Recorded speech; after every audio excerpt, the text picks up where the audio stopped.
नमस्कार. एकाक्षी MPSCमध्ये आपल्या सगळ्यांचं स्वागत आहे. आपण आपल्या करंटची जी सिरीज चालू आहे त्यामध्ये आज आपण जे करंट एक्सप्रेसचं आदरणीय विठ्ठल बडे सरांचं जे पुस्तक आहे वार्षिकी 2026 त्यातलं आज विज्ञान व तंत्रज्ञान घडामोडी कंप्लीट करून घेणार आहोत. तुम्हाला एकदा इंडेक्स दाखवते म्हणजे आपलं काय काय झालेलं आहे ते तुम्हाला कळेल. तर बघा, इथपर्यंतचे 13पर्यंतचे जे टॉपिक समजा बघितले, खाली तर काय संकीर्ण सराव प्रश्न, मागील वर्षीचे प्रश्न. समजा आपण 13पर्यंतचे टॉपिक जर बघितले तर टिक केलेल्या गोष्टी आपल्या सगळ्या झालेल्या आहेत. ठीक आहे. तर मग आज काय बघणार आहोत? विज्ञान व तंत्रज्ञान घडामोडी. आणि या पुस्तकावर असणारी प्लेलिस्ट मी वेगळी तयार केलेली आहे, तर तुम्ही ती जाऊन बघू शकतात. ते सगळे व्हिडिओ जाऊन बघू शकता. बघा, विज्ञान व तंत्रज्ञान घडामोडी. पहिला हायपरलूप टेस्ट ट्रॅक. IIT मद्रासने रेल्वे मंत्रालयाच्या सहकार्याने आशिया खंडातील पहिला हायपरलूप टेस्ट ट्रॅक विकसित केला. अतिशय वेगवान वाहतूक प्रणाली, लांबी 422 मीटर, यामुळे 1000 किलोमीटर प्रति तासपेक्षा जास्त वेगाने व्हॅक्यूम ट्यूबमधून हायस्पीड ट्रेन प्रवास करण्यास सक्षम असेल. भारतातील पहिल्या पूर्णस्तरीय हायपरलूप प्रणालीसाठी मुंबई पुणे मार्ग निवडण्यात आला.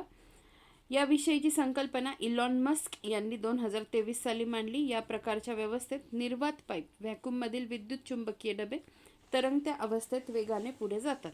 आता या सगळ्या गोष्टींचा अभ्यास करताना ना थोडंसं गूगल सर्च करत जा, म्हणजे ती टेक्नॉलॉजी तुम्हाला कळत जाईल की काय असतं. कारण जे कोणी राज्यसेवा करतात त्यांच्या दृष्टीने सायन्स अँड टेकमध्ये ह्या गोष्टी खूप महत्त्वाच्या आहेत.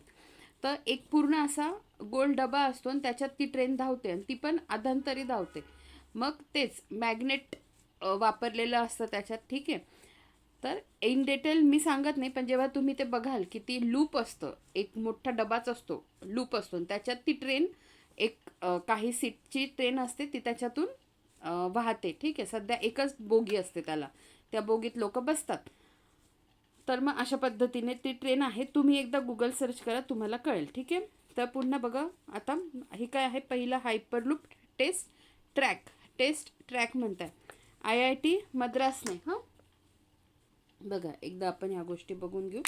कोणी? हे लक्षात ठेवा, IIT मद्रासने रेल्वे मंत्रालयाच्या सहकार्याने आशिया खंडातील पहिला हायपरलूप टेस्ट ट्रॅक विकसित केला. म्हणजे काय असतं? अतिशय वेगवान वाहतूक प्रणाली आहे. आता बघा, वेग किती? 1000 किलोमीटरपेक्षा जास्त वेगाने व्हॅक्यूम ट्यूबमधून. बघा, मी तुम्हाला सांगितलं ना, गोल असते, ते व्हॅक्यूम ट्यूब असते आणि त्याच्यातून हाय स्पीड ट्रेन प्रवास करण्यास सक्षम असेल. भारतातील पहिल्या पूर्णस्तरीय हायपरलूप प्रणालीसाठी मुंबई पुणे मार्ग निवडण्यात आला. संकल्पना इलॉन मस्क 2013. आणि काय असतं? निर्वात पाईपमधील विद्युत चुंबकीय डबे तरंगत्या अवस्थेत वेगाने पुढे जातात. कळालं? एक थोडक्यात समजवण्याचा प्रयत्न केला मी तुम्हाला. पुढे बघा, भारताची पहिली ड्रोन सिटी. ठिकाण ओरवाकल, आंध्र प्रदेश. आता आपण वन लाईनर पण जेव्हा बघू ना, त्याच्यात आंध्र प्रदेश खूप वेळा आहे, खूप वेळा आंध्र प्रदेशचं नाव. तर आंध्र प्रदेश खूप लक्षात ठेवायचं विविध गोष्टींसाठी. एक्झाम ओरिएंटेड खूप महत्त्वाचं आहे. भारताची पहिली ड्रोन सिटी, ठिकाण ओरवाकल, आंध्र प्रदेश. याची घोषणा नोव्हेंबर 2025मध्ये केंद्रीय वाणिज्य व उद्योग मंत्री पियुष गोयल आणि आंध्र प्रदेशचे मुख्यमंत्री एन चंद्रबाबू नायडू यांनी केली. क्षेत्रफळ सुमारे 300 एकर. उद्देश भारताला ड्रोन तंत्रज्ञानामध्ये स्वयंपूर्ण बनवणे. या ठिकाणी ड्रोनचे उत्पादन, चाचणी, संशोधन आणि दुरुस्ती या सुविधा एकाच ठिकाणी असतील. या शहरात जगातील सर्वात मोठे कॉमन ड्रोन टेस्टिंग फॅसिलिटी उभारले जाणार. ठीक आहे. बघा, भारताची पहिली ड्रोन सिटी घोषणा नोव्हेंबर 2024मध्ये केंद्रीय आणि वाणिज्य उद्योग मंत्री पियुष गोयल आणि आंध्र प्रदेशचे मुख्यमंत्री एन चंद्रबाबू नायडू यांनी केली. उद्देश काय? भारताला ड्रोन तंत्रज्ञानामध्ये स्वयंपूर्ण बनवणे. कॉमन ड्रोन टेस्टिंग फॅसिलिटी उभारली जाणार आहे. पुढे बघा, जगातील पहिली AI मंत्री. जगातील पहिली AI मंत्री नाव काय? डायला. अल्बेनियन भाषेत अर्थ काय? सूर्य. डायला, सूर्य, अल्बेनियन भाषेत. अल्बेनिया देशात या AI मंत्र्याची नियुक्ती करण्यात आली. स्वरूप ही मानवी व्यक्ती नसून व्हर्च्युअल आभासी मंत्री आहे. विकसित करणारी संस्था national agency for information society, Albania. मुख्य उद्देश भ्रष्टाचार निर्मूलन आणि सरकारी निविदांचे व्यवस्थापन व पारदर्शकता आणणे. पुढे बघा, भारतातील, आता हे लक्षात ठेवा, भारतातील पहिले AI विद्यापीठ कर्जत रायगड आपल्या महाराष्ट्रात, म्हणून नीट लक्षात ठेवा. भारतातील पहिली AI शाळा शांतिगिरी विद्याभवन केरळ. भारतातील पहिली AI अंगणवाडी वडधामना नागपूर. भारतातील पहिली AI शिक्षिका केरळ. आणि भारतातील पहिले AI शहर लखनौ उत्तर प्रदेश. आता याच्यात हे बघा, केरळ 2 ठिकाणी लक्षात ठेवा, इथे आणि इथे. काय? शाळा आणि शिक्षिका. श किंवा शाळेतच शिक्षिका असते. मग केरळ लक्षात ठेवा. भारतातील पहिली AI शाळा शांतिगिरी विद्याभवन केरळ. आणि भारतातील पहिली AI शिक्षिका इरिस केरळ. राहील लक्षात. आता महाराष्ट्राच्या दृष्टीने लक्षात ठेवा, भारतातील पहिले AI विद्यापीठ बघा महाराष्ट्रात आहे, म्हणून लक्षात ठेवा. आणि भारतातील पहिली AI अंगणवाडी महाराष्ट्रात आहे, म्हणून लक्षात ठेवा. ठीक आहे. त्याच्यानंतर भारतातील पहिलं AI शहर कुठे, तर लखनौ उत्तर प्रदेश. हे एक वेगळं लक्षात ठेवा. राहील लक्षात. आपण पुढे जाऊया. ध्रुव 64 मायक्रोप्रोसेसर हा भारताचा पहिला पूर्णपणे स्वदेशी बनावटीचा 64 बिट ड्युअल कोर मायक्रोप्रोसेसर आहे. निर्मिती CDAC. उपयोग काय? 5G पायाभूत सुविधा, टेलिकॉम नेटवर्किंग उपकरणांमध्ये वापर. स्वदेशी चिप असल्यामुळे डेटा सुरक्षेच्या दृष्टीने अत्यंत महत्त्वाचा आहे. गाड्यांमधील स्मार्ट कंट्रोल सिस्टीमसाठी वापर. ध्रुव 64 मुळे भारताचे परदेशी चिप्सवरील अवलंबित्व कमी होईल. ठीक आहे. आता समुद्रयान प्रकल्प, याची पण इमेज एकदा गुगल सर्च करून घ्या. भारताचे पहिले मानवी खोल समुद्रातील समुद्रयान म्हणजे एक पाणबुडी आहे ती, जी अशी गोल आहे, पूर्ण गोल आहे. आणि त्याच्यात आय थिंक 3 सीटर, किती सीटर आहे बघू, हां 3 लोक बसू शकतात अशी. आणि ती खोल समुद्रात जाणार आहे 6000 मीटरपर्यंत. ठीक आहे. तर मग असा तो समुद्रयान प्रकल्प आहे. भारताचे पहिले मानवी खोल समुद्रातील समुद्रयान अभियान. उद्दिष्ट 2027 पर्यंत मानवयुक्त पाणबुडी मत्स्य 6000 द्वारे 3 मानवांना समुद्रात 6000 मीटर खोलीवर पाठवणे. खोल समुद्रातील खाणकाम कार्य काय? खोल समुद्रातील खाणकाम, पाणबुड्या आणि महासागर रोबोटिक्ससाठी तंत्रज्ञान विकसित करणे व संसाधने आणि जैवविविधतेचा अभ्यास करणे.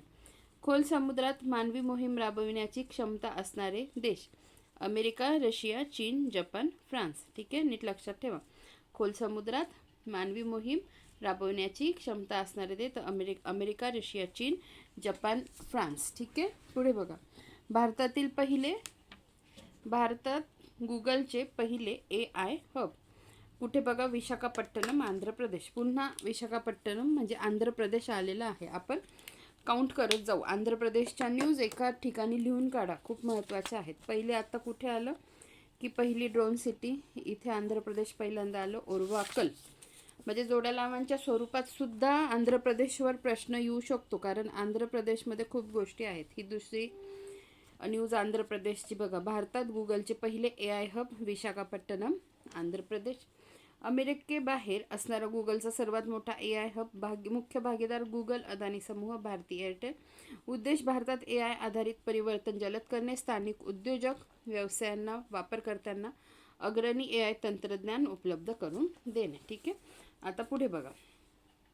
आता हे वन लायनर पण खूप सुंदर आहे बघा. काही ठिकाणी मी एक्सप्लेन करणार आहे तुम्हाला. बघा, one liner. Global AI show 2025 Abu Dhabi या ठिकाणी पार पडला. काय म्हटलंय? ग्लोबल. ठीक आहे. AI शो अबुधाबी, दुबई या ठिकाणी पार पडला. कृत्रिम बुद्धिमत्ता क्षेत्रात मायक्रोसॉफ्ट कंपनी भारतात $17.5 अब्ज गुंतवणूक करणार आहे. मायक्रोसॉफ्ट CEO कोण? सत्या नाडेला. महाराष्ट्र पोलीस भारतीय प्रक्रियेत कृत्रिम बुद्धिमत्तेचा वापर करण्याची योजना आखली जात आहे. कुठे? सुरुवात पुणे. इबोला लसीसाठी पहिल्यांदाच क्लिनिकल चाचणी युगांडा या देशाने सुरू केली. काय म्हणता येते?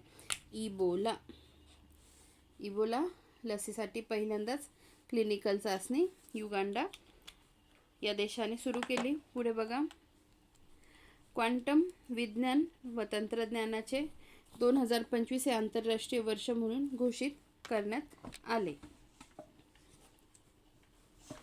बघा पुन्हा वाचते.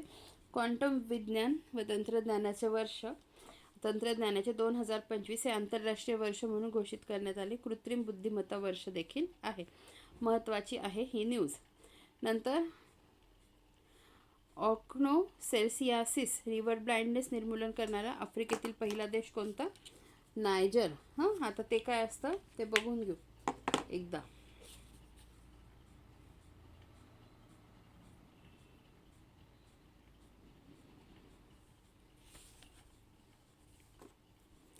River blindness onchocerciasis is a parasitic, लक्षात ठेवा काय आहे, parasitic disease caused by worm onchocerca volvulus, transmitted through repeated bites of infected black flies breeding in fast flowing rivers.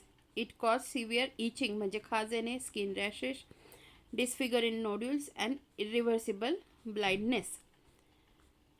Primarily affecting rural areas in sub-Saharan Africa. It is treated with medication ivermectin. ठीक आहे, हे just हा एक disease आहे त्याच्यावर ही news आहे. तर ते निर्मूलन करणारा आफ्रिकेतला पहिला देश कोणता? नायजर.